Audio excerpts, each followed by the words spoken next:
On this episode of ResiWeek, Control 4 announces Smart Home OS 3, and Crestron announces a partnership with Domotz. All this and more on this episode of ResiWeek. The network for the AV industry.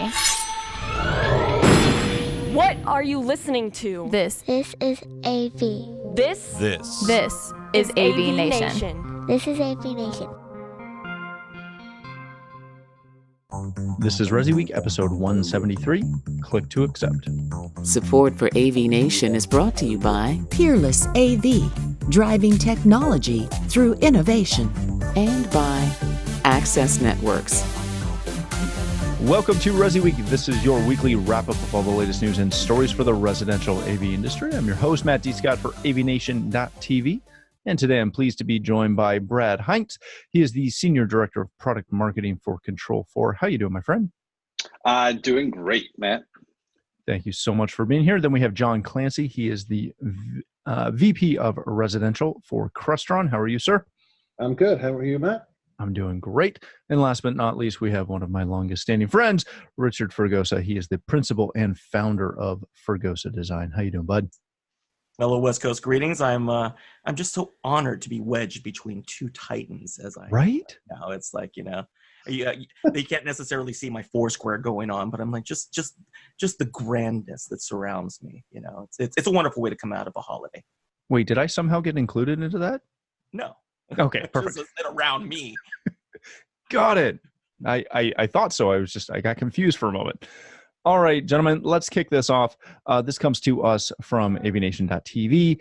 If you were under a rock last week, Control 4 announced OS 3 and completely reimagined smart living.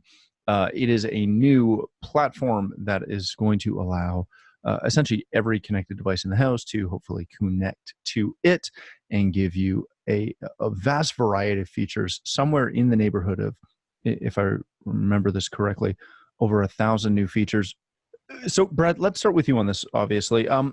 One, I'd like you to give us a quick, elevator pitch on what's great and incredibly exciting about Smart Home OS 3. But one of the questions specifically that I had was, what caused the designers to really go down this incredibly streamlined look that's, really less command central, which is what we've come to expect for so long from the app-based side of Control, into this more user-centric, cutting-edge design situation and feel? That's a good question. I think there's two aspects to that. The first is, in the early days of smart home, there were still a lot of family members that were tech adverse.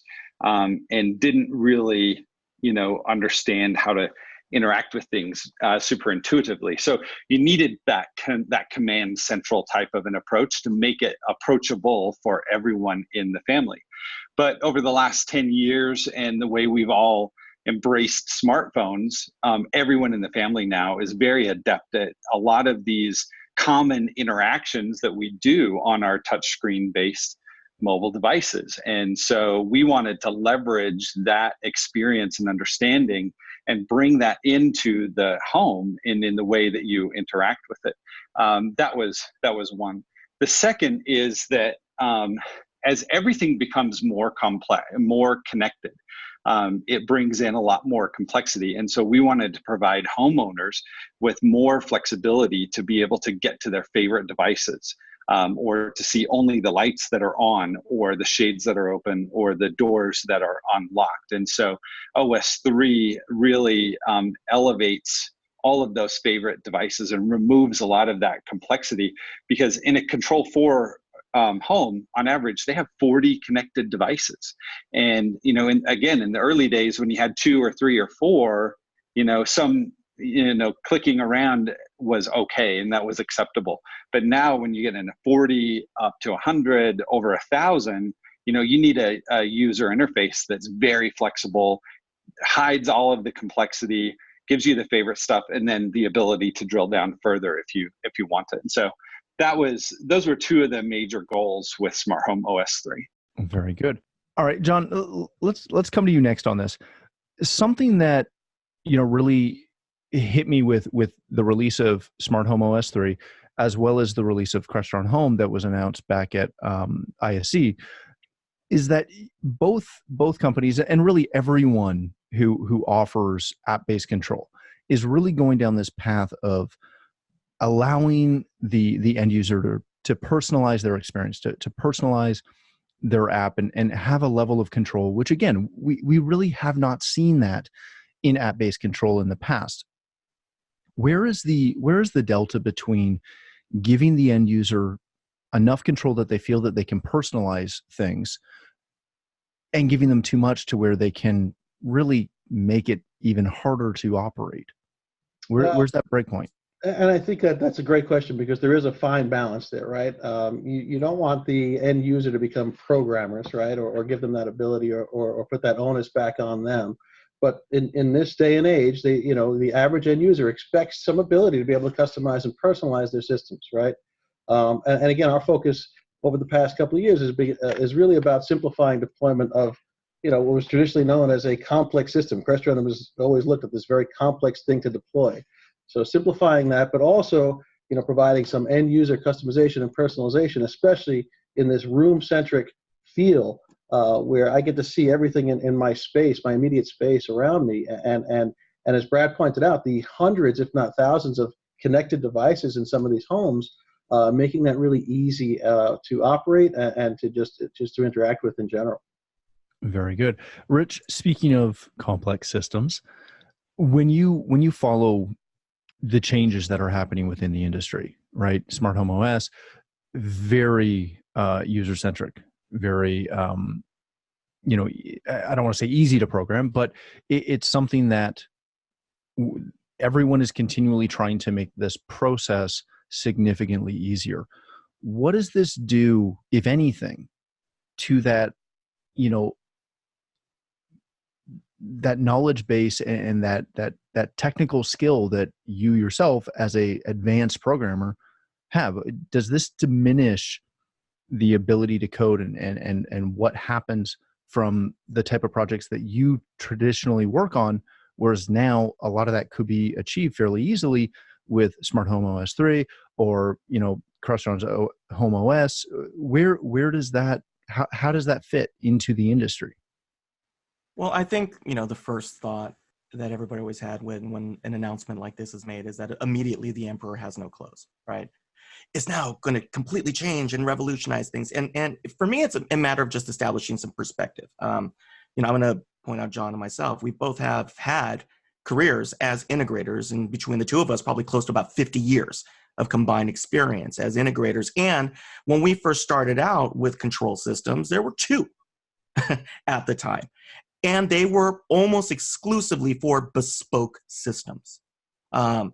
So you had all of the features, and ironically enough, what we're seeing, although we're packaging it in different ways, is not new.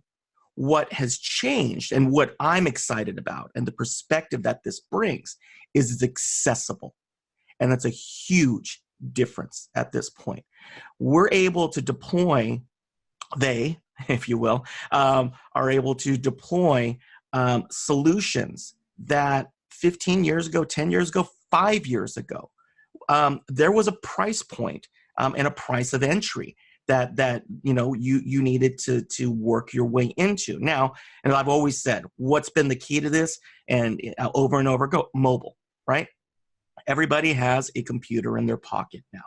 And that has shifted how we react as an industry. Now, that's the great news. The great news is that you now have a much wider audience who can get excited about this, who has the tools available to them, and they can get excited, and it's always going to fill that niche, and we're happy for that. It's like anything else, just because an Apple Watch came out doesn't mean that Piaget went out of business. They're not necessarily correlations with one another. Bespoke is always going to have a different requirement, whether it's residential, whether it's commercial, whether it's government operations center. But the best part now is that we can work with them in tandem. So you have the ability to deploy more systems out there. You have the ability to have different staff push those systems out, or the end user even, and enjoy their systems and use it for what we've always said, which is that 90% of the system, right? We had called it for years, our principles of automation. In terms of an automated home, you had about 6 or 8 things that you were really concerned about, right? You wanted it warmer or cooler, lighter or dimmer, louder or softer, on or off. And so these systems are echoing those principles that we've always had from the beginning. We're just allowing the users now to be able to take control of it, to modify it, sometimes get themselves in trouble with it, because again, you're giving them a toy and you're handing them the keys, and it's not quite handing them an espresso and a puppy to a 2-year-old, but it's pretty darn close sometimes. I think that there is always that coexistence going to occur. And I think it's great for companies to be able to adapt, because it's another tool. You can spend your time in those 2 or 3 projects a year that are your crowning jewels. But at the same time, you can crank out 50, 60, 100, 150 of these projects and have happy clients and maintain your business model and grow your business and continue to flourish. So for me, it's always been, I embrace it. I view it as an exciting time because it allows me to offer options to clients or to integrators that I'm working with to say, look, consider this. You're going to keep them happy, and it's just going to allow you to maintain your profitability and grow your business as you decide to step up, if you decide to go into that market. And if you don't, it's still a great living for an integrator. Very good. All right, gentlemen, let's move on to our next story of the day. This comes to us from our Residential Systems and a new Crestron partnership with Domotz. Essentially, Crestron has announced a new strategic partnership with Domotz that will allow a seamless integration between the Domotz suite of products with Crestron smart home systems that empower integrators to remotely monitor their customers' systems. John, we're going to start with you on this. Again, you can probably sense the trend here as we're starting with the people from said company.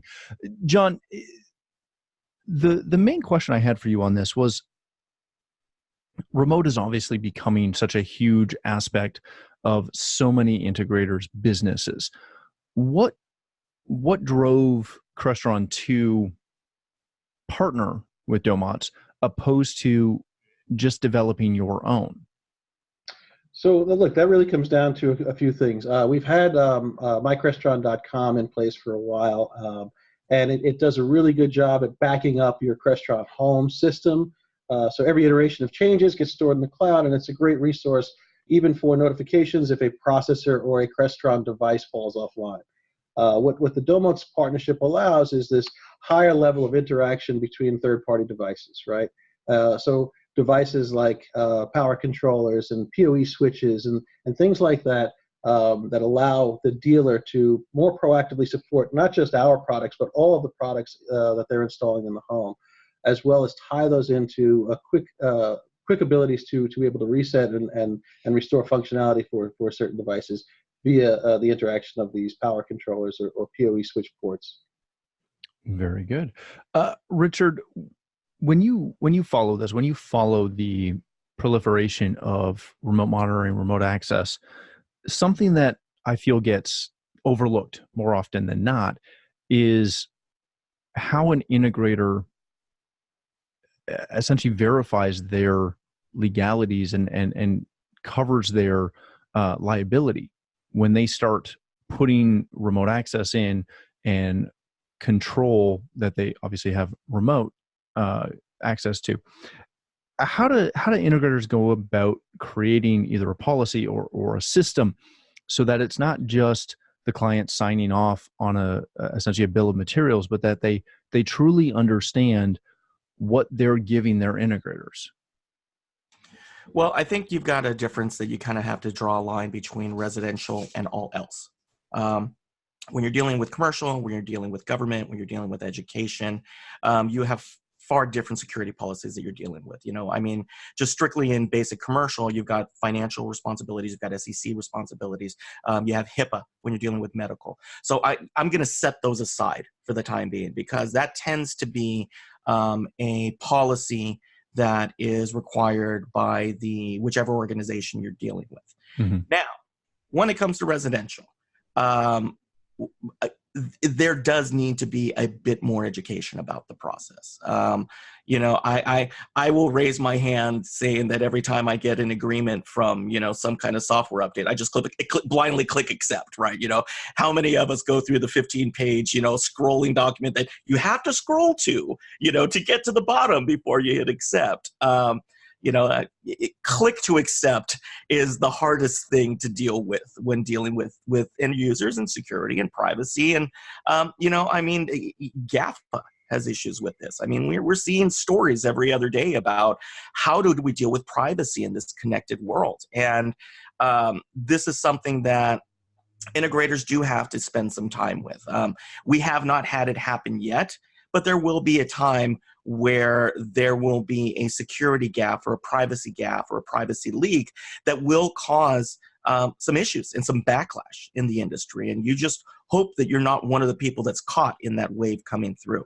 It comes to education. It comes to orienting your client. I mean, the same way that you counsel them between control system A or B or television Y or Z, it does require, and it should be your responsibility, which is why they're going to you in the first place as their advocate to say, here are the pros and cons. Here's what we'd like to do. Here are the gray areas in between. And it's my job to guide you through this process to make an educated decision. And then you can go from yay or nay. Now, depending on how that data is used, different companies use it different ways. Some of them will store that information locally. It never leaves the site.